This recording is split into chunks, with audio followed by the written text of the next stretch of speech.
Alright y'all, welcome back to another turkey pattern test here on the channel. Today, we're back out here again with the Remington 1187 Premier.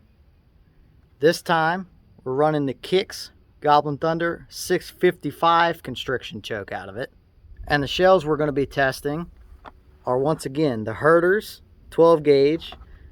These are 2 3/4 inch, 1.5 ounce of number 9s, going 1200 feet per second. Those budget Herter shells have shown some promising signs so far, so I really want to see what they can do out of this little bit tighter constriction Kicks 655 choke. That 655 just seems to shoot pretty much everything you put through it pretty good, especially out of that gun for whatever reason.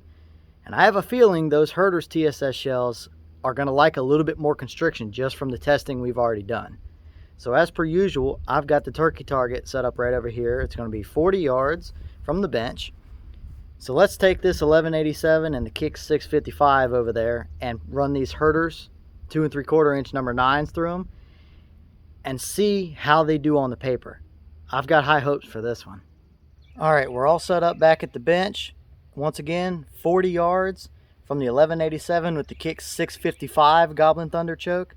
So let's run these Herters TSS 2 3/4 inch number 9s through it and see how they do on the paper. I've got a good feeling here.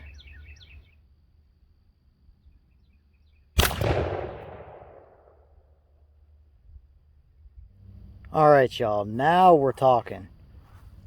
This is what we got with that Kicks 655.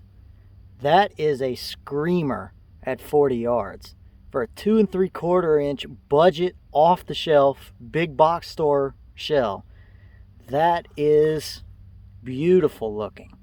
Now yes, we do see a couple of lone flyers around the edge, which probably has a combination to do with that tight of a choke being 655 and a budget shell. But for that pattern right there, I'll take a flyer or two all day long. Now, unfortunately, that's not the shell that I'm zeroed with out of that gun. But man, that right there is lights out at 40 yards. That is nuts for a box of shells that are TSS that only cost like $45. If we would have centered that up, that bird would have had no head at 40 yards. That 1187 and that Kicks 655, that is a combination, to say the least, right there. That is ridiculous. You can't ask for a whole lot better out of a 2 3/4 budget load that you can go buy off the shelf right at Cabela's right now than that.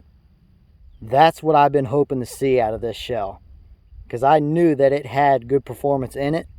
We just needed to find the right setup, and boy, do I think we might have found it here. That's going to be tough to beat.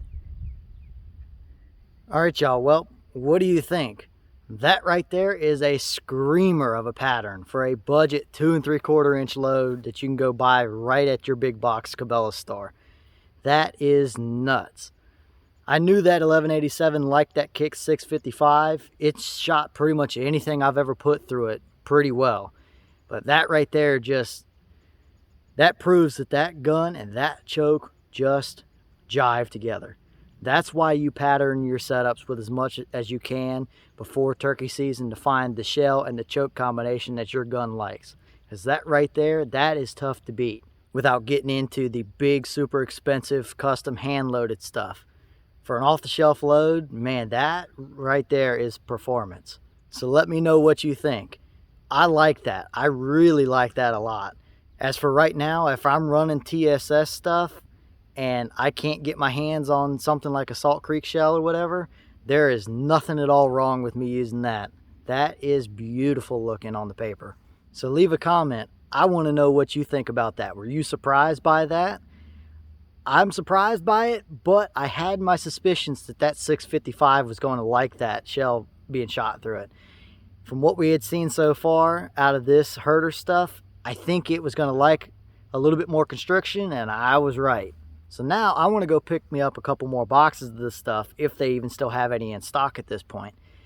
And I want to put it through some different chokes and stuff like that I'm going to try and get my hands on as soon as I can here. It's tough being in stock and not in stock and things like that during turkey season. But now I really want to test this stuff more, because it's hard to beat that already. But if we can get a database going of what chokes and guns and stuff, that stuff works well in, I think we can have a really good budget load on our hands here. But let me know what you think. I like that.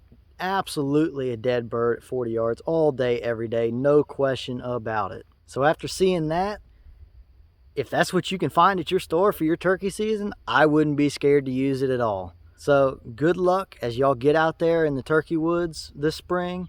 It's been tough going for me, but hey, that's turkey hunting for you. And I'm going to get to doing more pattern tests for y'all, since y'all seem to really enjoy it. Leave a comment below, let me know what you think, and until next time, I'll see y'all later.